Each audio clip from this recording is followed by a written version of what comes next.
কখনো কি এভাবে আখের রস খেয়েছেন, তাও আবার একদম গরম গরম তা থেকে নামানো? কিভাবে আখের রস থেকে খাঁটি গুড় তৈরি হয় সেটা কখনো দেখেছেন? আর এই যে দেখেন, একদম আখ খেতে চলে আসছি, যতগুলো ইচ্ছা খেতে পারবো, একদম পিওর। আসসালামু আলাইকুম, সবাই কেমন আছেন? আশা করি সবাই ভালো আছেন এবং আমিও ভালো আছি। অনেকদিন পর চলে আসলাম নতুন একটি ভিডিও নিয়ে। ভিডিওর শুরুতে দেখে নিশ্চয়ই এতক্ষণে বুঝে গেছেন যে আজকে আমরা কোথায় এসেছি। হ্যাঁ, আজকে আমরা একদম আখ খেতে চলে আসছি। আর এই আখগুলো কিন্তু একদম বড় বড় হয়ে গেছে, মানে একদম কেটে ফেলার সময় হয়ে গেছে, তাই চলে আসলাম খাওয়ার জন্য। এইভাবে একদম ক্ষেত থেকে কেটে খাওয়ার মজাই আলাদা, তাই না? তাও যদি হয় আবার একদম খাঁটি। অনেক জায়গায় আখের রস বিক্রি করতে দেখা যায়, কিন্তু তারা এর ভিতরে সাকারিং ব্যবহার করে। এই তো দেখেন, একদম ক্ষেত থেকে মাত্রই কেটে কেটে রাখতেছে। আর আমরা তো গেছিলাম 4-5 জন, আমাদের যাওয়া দেখেই ওনারা বলতেছে যতগুলো ইচ্ছা নিয়ে নিয়ে খাও। এদিকে তো আমি ভিডিও করা নিয়ে ব্যস্ত, আর ওরা যার যার মতো যে কয়টা পারতেছে খাইতেছে। দেখেন কত বড় বড় আখ। এই আখের কিন্তু আরেকটা নাম আছে, সেটা হচ্ছে কুশাইল। আর কুশাইল নামে কে কে চেনেন অবশ্যই কমেন্ট করে জানাবেন। আমাদের গ্রামের ভাষায় তো এটাকে কুশাইলি বলে। শুধু আমাদের গ্রামে নয়, অনেক জায়গাতে এটাকে কুশাইল নামে চেনে, কিন্তু এটার শুদ্ধ নাম হচ্ছে আখ। এই তো বাসার আঙ্কেল একটা সুন্দর করে পরিষ্কার করে আমাদের ভাগ করে করে দিচ্ছে। আখগুলো কিন্তু খুবই মিষ্টি ছিল, আমরা ওখানে বসেই একসাথে 4-5টা খেয়ে ফেলছিলাম। এই আখ খাওয়ার জন্য আমরা একদম ক্ষেতের ভিতরে চলে আসছিলাম। আর এই আখগুলো কিন্তু প্রতি বছরই এখানে চাষ করা হয়।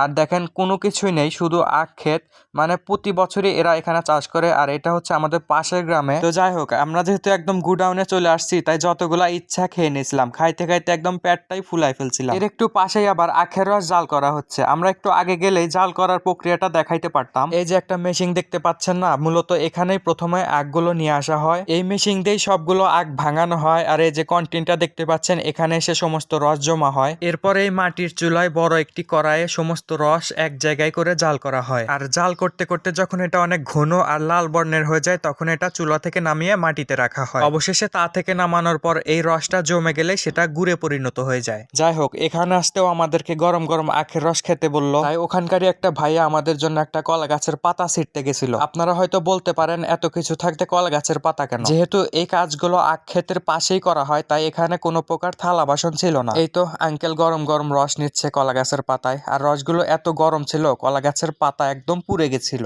এই যে দেখেন গরম গরম আখের রস, আর এটা থেকে এত মিষ্টি একটা ঘ্রাণ বের হয়। বিশেষ করে কড়াইয়ে জাল করার সময় আশেপাশের অনেক জায়গা জুড়েই সুন্দর একটা স্মেল বের হয়। আর এখন যে খাচ্ছি এটার কথা আর কি বলবো, যেরকম সুন্দর একটা স্মেল বের হয়েছে, সেরকম অনেক স্বাদও লাগতেছে। আর এই জিনিসটা এখন এমন একটা পর্যায়ে আছে, মানে জমে গুঁড়ো হয়ে যায়নি, আবার রস বললেও ভুল হবে, মানে মাঝামাঝি পর্যায়ে আছে, তবে খেতে অনেক সুস্বাদু। এদিকে এই দুই পেটুক চেটে পুটে খেয়ে দিয়ে শেষ করে আরেকবার নিয়ে আসছে, তাই আমরাও একটু বেশি করে নিয়ে নিলাম। এই যে, আর এখন আমরা খেতে খেতে এখান থেকে চলে যাব। আর এইদিকে আমাদের অবস্থা দেখেন, হাত দিয়ে মুখ দিয়ে একদম মাখামাখি হয়ে গেছে। এরপর আমরা হাত মুখ ধুয়ে বাজারের দিকে চলে আসলাম, আর এসে দেখি পেয়ারা বিক্রি করছে, তাই আমরাও ঝাল ঝাল করে কাসুন্দি দিয়ে পেয়ারা মাখা নিলাম। আর আপনাদেরকে একটা কথা বলে রাখি, সেটা হলো আপনারা যারা আমার ভিডিওগুলা নিয়মিত দেখেন বা আমার ভিডিওগুলা পছন্দ করেন, তাদেরকে অসংখ্য ধন্যবাদ। আবার অনেকেই আছেন যারা আমাকে সামনে পেলে বা আমার সাথে দেখা হলে বলেন যে আমি নিয়মিত ভিডিওগুলা কেন দেই না, আমার নাকি ভিডিওগুলা তাদের ভালো লাগে।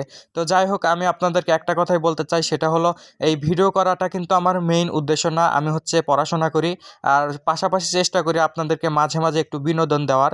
তো তাদেরকে অসংখ্য ধন্যবাদ আমার ভিডিওগুলো যারা দেখেন, আর আমিও চেষ্টা করব পড়াশোনার পাশাপাশি আপনাদেরকে মাঝে মাঝে সুন্দর সুন্দর ভিডিও দেওয়ার জন্য। তো যাই হোক, আজকের ভিডিওটি এই পর্যন্তই। ভিডিওটি ভালো লাগলে অবশ্যই লাইক কমেন্ট শেয়ার করবেন এবং আমার পেজটি ফলো দিয়ে সাথেই থাকবেন। দেখা হচ্ছে কোনো পরবর্তী ভিডিওতে। সবাই ভালো থাকবেন, সুস্থ থাকবেন। বাই বাই, আসসালামু আলাইকুম।